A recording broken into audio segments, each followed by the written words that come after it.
Olá, queridos alunos! Peguem o livro Buriti Geografia, que nós vamos trabalhar da página 110 até a página 113.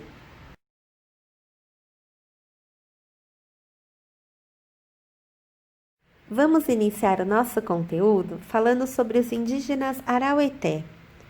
O povo indígena Araueté vive em terras do estado do Pará. As moradias não têm uma organização regular na aldeia e ficam bem perto umas das outras. As paredes da moradia Araueté são construídas com pedaços de madeira e barro amassado. Não tem janelas e a porta é pequena. O teto da moradia é feito de palha. Em cada moradia vive uma família. Os Araueté praticam a caça e a pesca, coletam frutos e mel, mas a agricultura do milho é a principal atividade na aldeia. Além do milho, eles cultivam mandioca, batata doce, algodão, mamão, entre outros produtos.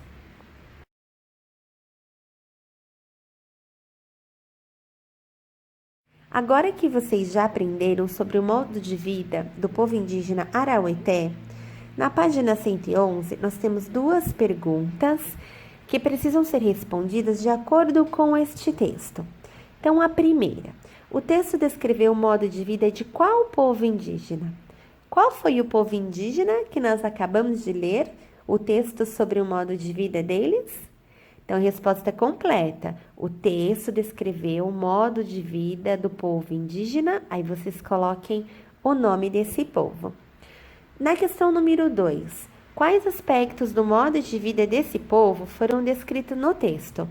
Então, vocês vão ler as alternativas e marcar um X somente naquela que está de acordo com o modo de vida que foi citado no texto, sobre o modo de vida dos indígenas Araueté. No exercício número 3, leia no quadro abaixo alguns aspectos do modo de vida de outro povo indígena, o Bororo. Nós temos um quadro onde mostram algumas características desse povo indígena. Então, mostra o local onde ele vive, a organização das moradias, como que funciona, os materiais que eles utilizam para estar construindo essas moradias, a quantidade de famílias que moram por moradia e as principais atividades.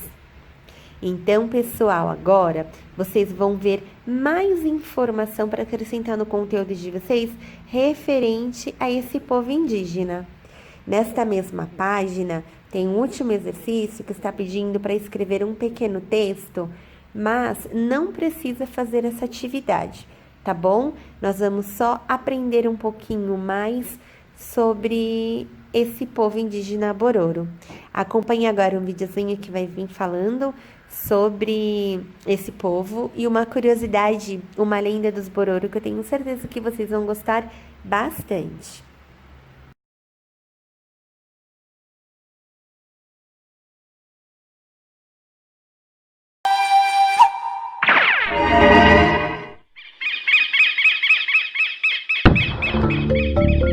Hoje eu vou contar a história de um povo que vive lá no estado do Mato Grosso. Esse povo é conhecido pelo nome de Bororo. A aldeia dos Bororo tem a forma de um grande sol. E as casas dos índios ficam em círculo. Assim, os raios desse sol são os caminhos que levam lá para a mata, lá para os rios. E no centro do círculo tem a casa dos homens. É onde os índiozinhos maiorzinhos vão aprender os segredos da tribo. Por exemplo, como fazer arco e flecha. Mas na casa dos homens as mulheres estão proibidas de entrar. E essa história que eu vou contar fala do momento da separação entre as mães e seus filhos. Como nasceram as estrelas.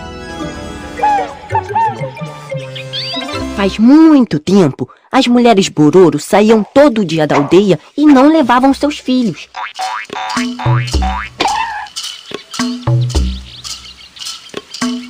Quando elas voltavam, não traziam nada para oferecer para os filhos.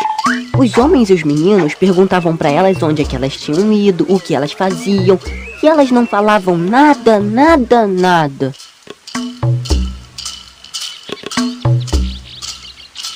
no dia seguinte, misteriosamente, elas também saíam e iam de novo no caminho em direção da mata. E isso se repetia sempre. Até que um dia, um menino muito curioso pegou seu arco e flecha e resolveu seguir as mães para saber onde é que elas iam. E o menino foi atrás delas. Quando ele estava chegando perto, ele ouviu o barulho de um pilão sendo batido e a algazarra das mulheres. Aí ele chegou mais perto e viu um monte de milho, uma plantação. Então era isso. As mulheres estavam colhendo milho escondido. Aí resolveu chegar mais perto e foi descoberto pelas mulheres. Ah, mas a mãe do menino não ficou brava com ele não. Sabe o que ela fez? Ela deu milho pro menino comer. E o menino comeu muito milho, até a barriga ficar bem cheia assim. Aí depois ele teve uma ideia. Ele pegou uns grãozinhos de milho assim e escondeu dentro do oco de suas flechas. No caminho de volta, as mulheres pediram para ele não contar pra ninguém. E ele fez que sim. Mas ficou tudo aqui na cabeça, ó. Matutando. Caiu a noite na aldeia. No dia seguinte, as mulheres iam de novo pro milharal. O menino não queria ficar o dia inteiro sozinho com as mulheres. Então o que ele fez? Ele pegou uma pedrinha, colocou dentro da boca e ficou misturando a pedrinha com a saliva até formar uma tinta vermelha. A mãe, vendo que o menino não queria ir, ficou brava com ele. E sabe o que ele fez? Ele cuspiu aquela tinta vermelha e as mulheres, pensando que era sangue, resolveram deixar ele quietinho, sozinho na aldeia. E elas foram lá pro milharal sozinhas também. Assim que as mulheres saíram, o menino chamou os outros meninos. E o que eles fizeram? Eles comeram muito milho, muito, e depois ficaram descansando no terreno da aldeia. Até que eles lembraram que as mães iam voltar, iam descobrir tudo. E então, o que eles fizeram? Eles resolveram fugir, se esconder lá no alto do céu. Aí então eles pegaram a fibra da palmeira assim e fizeram uma corda grande e chamaram as aves para levar a corda lá no alto do céu, prender a corda lá no alto do céu. As aves foram, mas não conseguiram prender a corda. Aí então o que eles fizeram? Chamaram o beija-flor. Vocês sabem que o beija-flor, quando a gente olha assim, ele parece pequenininho, fraquinho, né? Mas o beija-flor voa muito depressa. Então ele foi rapidinho lá pra cima do céu e voltou logo. Beija-flor! Beija-flor! Você prendeu a corda lá no alto do céu? Perguntou o menino. O beija-flor fez que sim. Então os meninos resolveram subir na corda. Nesse dia, os homens tinham saído para caçar e ficou na aldeia somente um papagaio, muito fofoqueiro, linguarudo, falador, e começou a falar.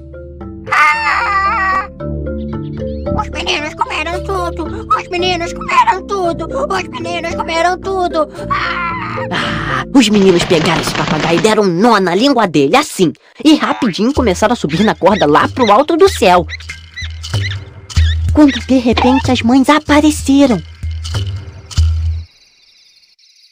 Tá tudo muito quieto. Silencioso demais! Cadê essas crianças? O papagaio não podia falar, né? Mas ele ficou fazendo mímica, avisando as mães que os meninos tinham subido lá pro céu. As mães ficaram desesperadas e começaram a chamar os meninos. Ei, ei, ei! Mas nada adiantou. Então elas resolveram subir na corda e foram subindo lá pro céu. Quando de repente o mais espertinho, o último da fila, cortou a corda e as mães despencaram lá de cima do céu, caindo no chão. Quando as mães caíram no chão, na terra, tudo se transformou. As mães que caíram sentadas viraram caititu, queixada. As mães que caíram de quatro viraram jaguatirica, tatu.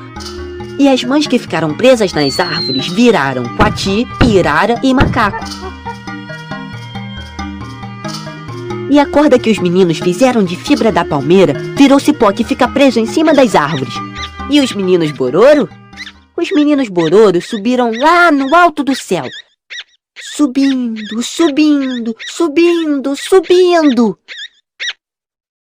E se transformaram em estrelas.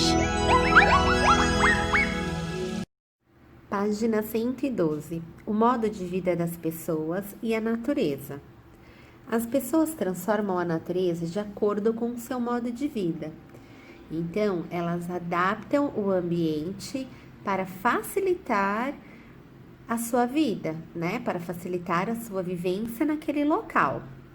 Árvores são derrubadas para exploração de madeira, para o cultivo de alimentos, para a criação de animais e para a construção de cidades e estradas. Veja na sequência de desenhos como a natureza foi transformada para a construção de uma cidade. Vamos observar o processo, inicialmente como que era, até construir a cidade, as mudanças que foram feitas.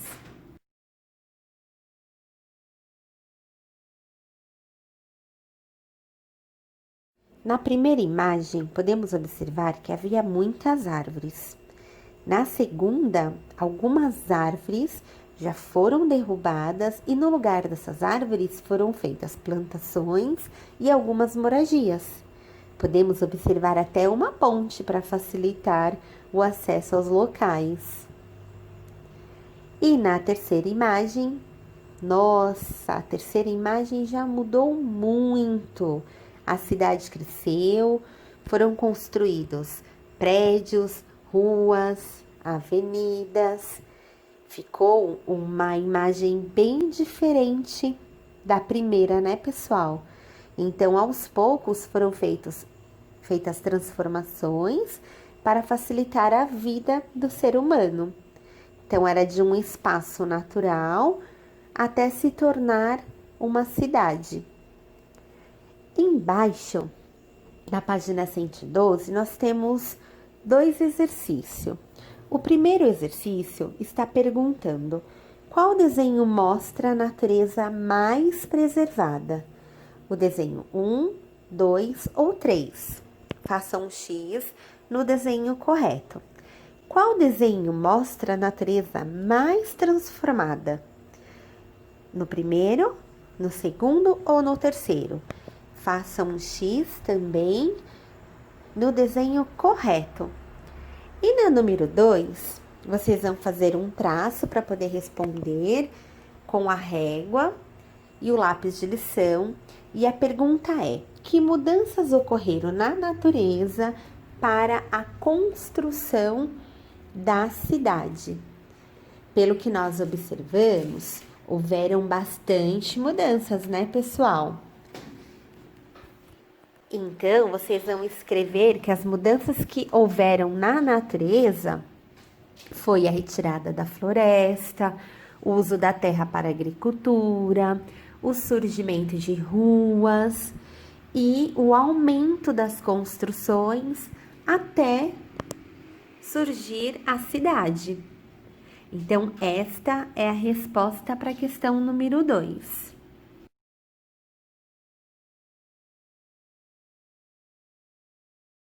É por meio do trabalho que as pessoas transformam a natureza. Elas vão ocupando espaço e organizando de acordo com suas necessidades, seus interesses e seu modo de vida. Vamos observar 2 imagens. A primeira, paisagem no município de Moeda, estado de Minas Gerais. A segunda, paisagem no município de Feira de Santana, estado da Bahia. Podemos perceber que são 2 locais bem diferentes, né? Na primeira imagem, trata-se da zona rural e na segunda imagem da cidade. Olha que curioso, tanto a foto da primeira imagem quanto da segunda foram tiradas no mesmo ano, em 2016. E no mesmo ano, 2 locais bem diferentes, né? E bem distintos. Então, pessoal, aqui temos 2 perguntinhas para nos ajudar a refletir um pouquinho sobre essas imagens. Na primeira imagem, que é a zona rural, e da segunda imagem, que é na cidade. Então, como a natureza foi transformada em cada lugar mostrado nas fotos?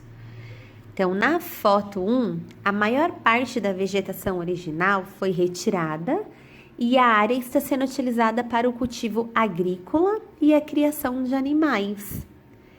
Já na paisagem urbana, que é a foto 2, a vegetação original foi substituída por construções, prédios, ruas, moradias. Então, elas foram transformadas com propósitos diferentes, né? Com funções diferentes. Aí a questão número 4. Em sua opinião, as pessoas que vivem nesses lugares têm o mesmo modo de vida? Não, né? Por quê? Porque os dois lugares, o modo de vida são distintos, né? Então, assim, é importante que vocês percebam que, né, como já conversamos, estamos com uma zona rural, uma zona urbana. Então, dentro de cada um desses espaços, as pessoas vivem de forma diferente. Então, essas duas questões da página 113, as questões 3 e 4, não precisa escrever no livro, tá bom? Nem no caderno. É só mesmo para a gente levantar esse questionamento e aprender um pouquinho mais sobre a zona rural e a zona urbana. Terminamos por aqui hoje, turminha. Um beijo!